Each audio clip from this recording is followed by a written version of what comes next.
So, try natin yung performance niya ngayong umagang 'to. Ito yung ginagamit ko madalas sa ganito, sa mga pag-ating, flightless. Isa pa, mas mura ang battery nito kaysa sa 6-inch quad na ginagamit natin na 5-inch quad pala. So, mas mura ang battery nito kaysa sa ginagamit natin na 5-inch quad. So, malit lang ang battery nito at isa pa, sa liit ng battery na 'to ay mas mahaba ang kanyang flight time kumpara mo sa 5-inch. Usually, ang 5-inch quad natin ay umaabot ng up to 5 minutes flight time. Ito kaya niya umabot ng up to 15 minutes. 15 minutes to 12 minutes yan. To 15 minutes kaya niya magpalipad ng ganong katagal.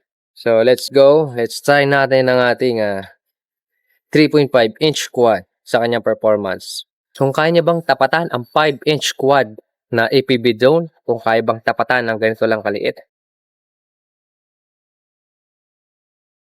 Yan ako, nakapambahay na quad. Okay, ouch! Putik na ako dun. Okay, let's go. Uy. 3.5-inch quad po itong gamit natin ngayon. Maliit lang po ito na drone at hindi to sobrang laki. Kung nakita nyo yung picture niya kanina, di ba sobrang liit. So, okay siya. Kahit maliit ko siya, may power naman. So, try natin magpalipad ng medyo mataas. Yan, dito ang aming lugar. Ito ay Plaridel. Napakaganda. Napakaganda. Napakakunti lang ng mga kabahayan dito sa aming barangay.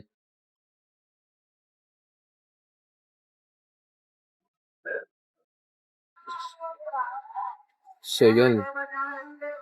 Mabilis to, mabilis kahit na maliit lang siya.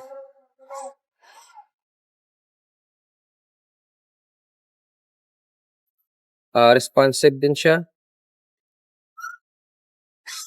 Kahit na maliit ang ating ginagamit na drone ngayon.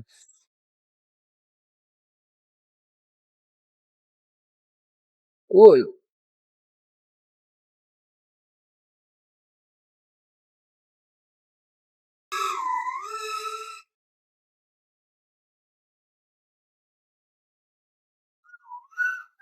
Kaya niya rin mag-freestyle ng konti.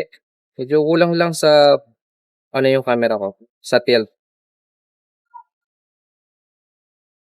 Hindi pa ganun kataas yung tilting ng ating camera.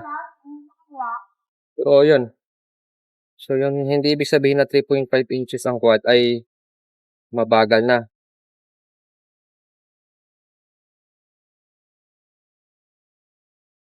Sarap.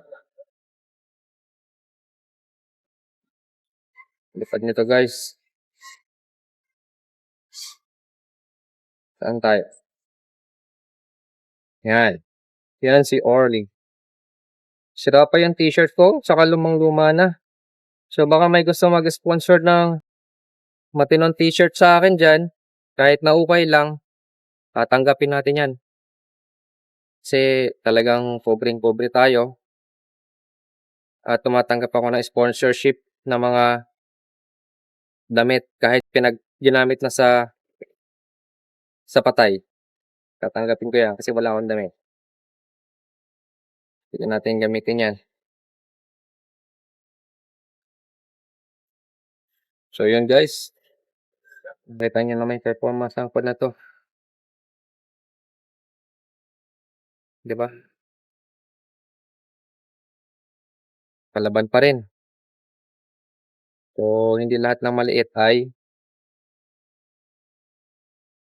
may liit at mahina.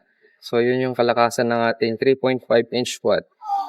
Para siyang 5-inch kung lumipad. So maraming salamat sa panonood. So magland na tayo.